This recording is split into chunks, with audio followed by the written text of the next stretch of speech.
Okay, we're talking about Maama Nakitende. Leero birthday ye. Maama Nakitende. Nyweza omusajja. Leeta amazzi. Maama Nakitende. It's a birthday. Nyweza kitu. Nyweza kitu. Jangu saba jangu ono.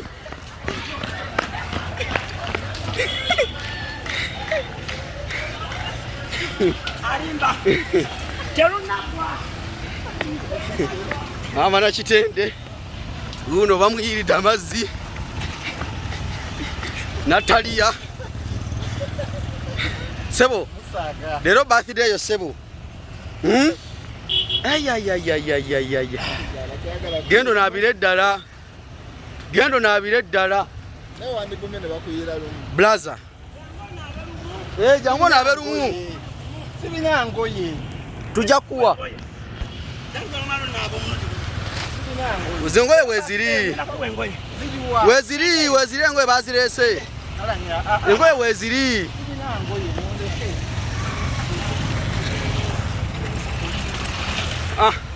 wuyo Maama Nakitende Maama Nakitende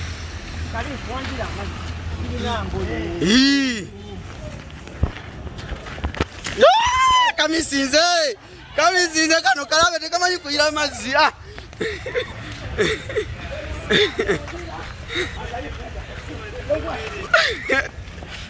mwire yirwaga mwiba bali mwe nyweza kintu nyweza mukwate gwe akome wano leta amazzi nawe leta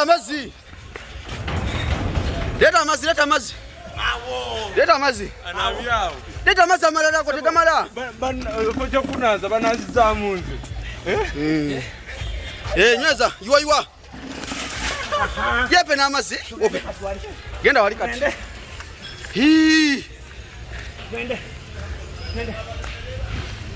mwiwa amazzi leta olupiira gwe nawe mumukuwe madigadi omwe wonna mumukuba amazzi tula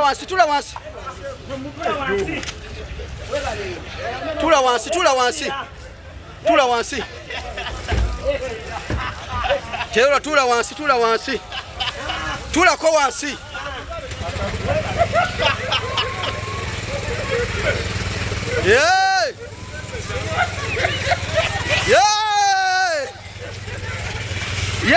yepicha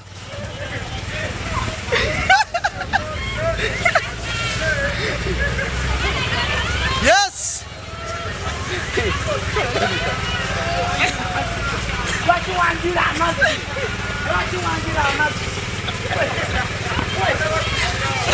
Maama Nakitende wetwogera bamukubya amazzi mu mbatanya bamukubya amazzi mu mbalakaso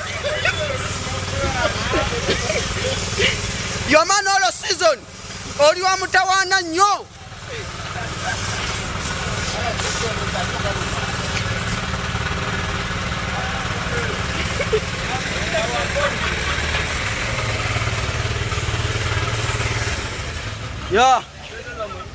oli wa mutawaana nnyo my brother Sharif.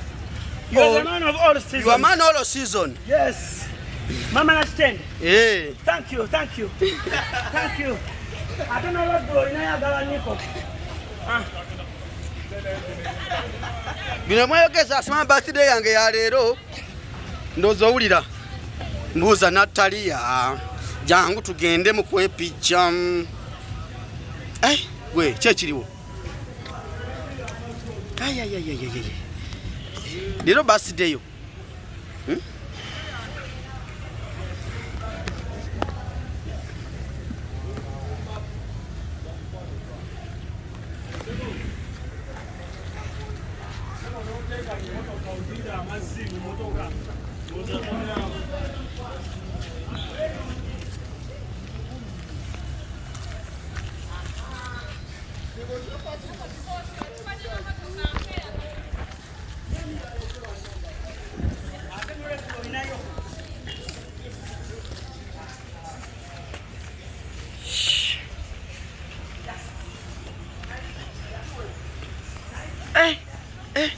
Your man all season.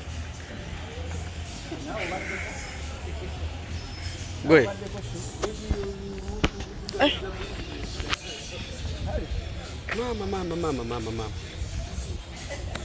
Mama. Maama Nakitende bamupawalinze all water in the buttocks, even water underground.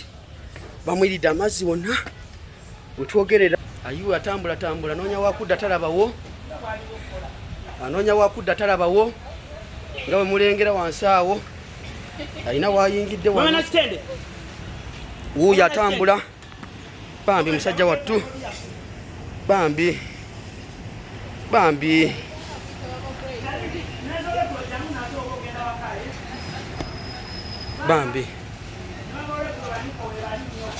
Maama Nakitende wuuyo bambi. Aguddewo buutu ye n'atobye. Oh. Kibi nnyo bambi. Ajajajajaja. Wuuyo akuliddemu ekiwenda ky'okuyiwa amazzi mu bantu. Ako tripod yaffe. Bambi na Maama Nakitende. So bad for him. So bad. Dakiika 8 nga teziwera. Maama Nakitende, you're going home. Maama Nakitende. You're going home, eh? Okay, that's good, Maama Nakitende. Good boy. Okay. I love the way you've enjoyed your birthday cake. The gifts will come later. Ajegomesi. Maama Nakitende ajegomesiye. Maama Nakitende wuuyo ajegomesiye gyagenda okwesiimuuza bambi atambula nayo. Owaye jangu n'ezola eggulo kuba abaana ba papaasi ku puulu tebaliiwo.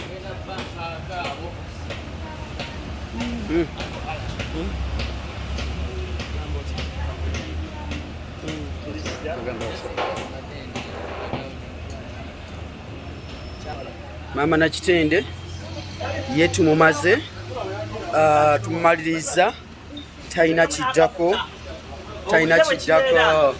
Wama. Dakiika ziri meka? Uncle Divorce. Yeah, man. How have you published that day? That day is now Maama Nakitende has just opened my day. Okay. And next on agenda. Yes. In the evening. Yes. Sawa 11 dakiika 24. Yes. You have to add more water. More. So you should get prepared. Maama Nakitende is going to be pitched water. Yeah, but you have gassed the rupira in the behind the buttocks. Yeah, and you write a single and what? Sing and mixture of royal gases. Sing and taco puli. That is the taco from behind. Yes. So sing and taco puli. Tojimanyi. Tojimanyi.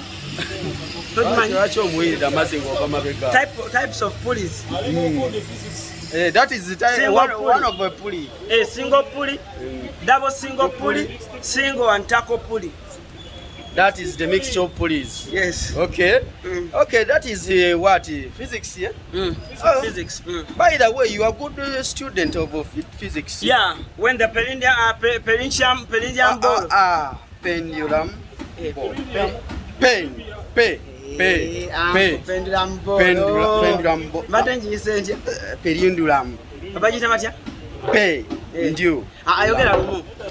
Njawo kyogere. Nkikuyigirize. Pendulum ball. Wanje? Damu. Ndio. Lam. Kyogere mu kati awo. Pendulum. Okay, that's good. That's good. Kumaze siku zaako mukono mulala. Ako wali mu kirasi nga gw'ofulume ate asenga kubuga yakunoonyanga nga gw'oli eri. Totojja.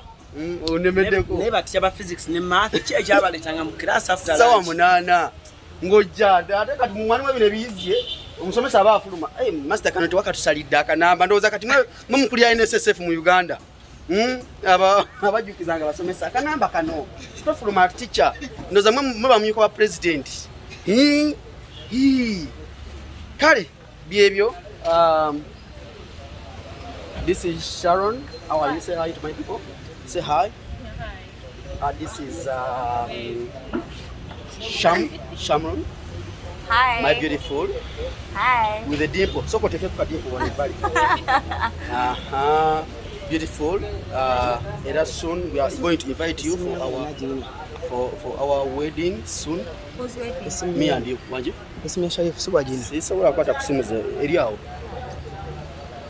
Soon we are inviting you guys with a beautiful Shamron. Charlotte. And the birthday was the senior man. Yeah, the beautiful wife of Maama Nakitende. I'm having her here. She's also here. Say hi to my people. Hi,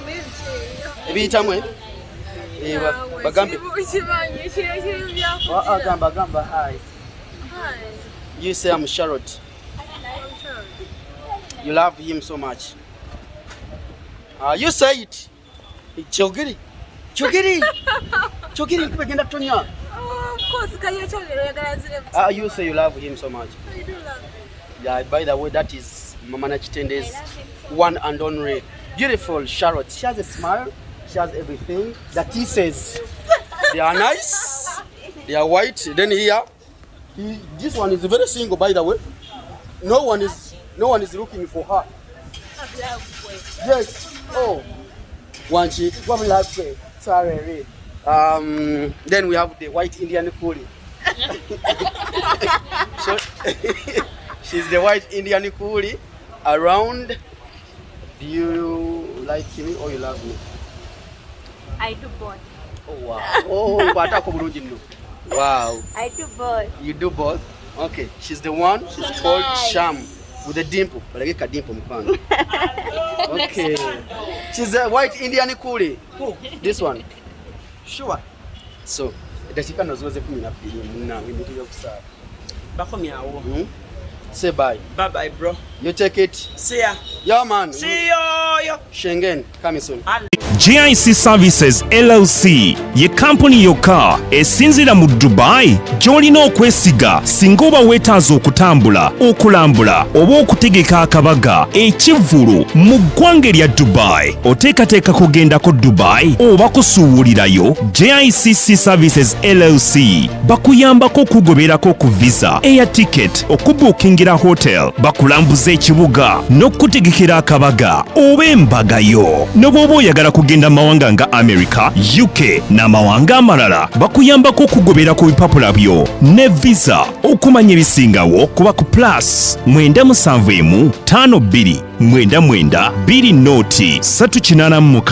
oba oyite ku mikutu gyabwe gya Facebook, Twitter ne WhatsApp. Osobola bakyalirako no office zaabwe ezisangibwa mu Business Bay ku kizimbe kya Prime Tower mu ggwanga lya Dubai.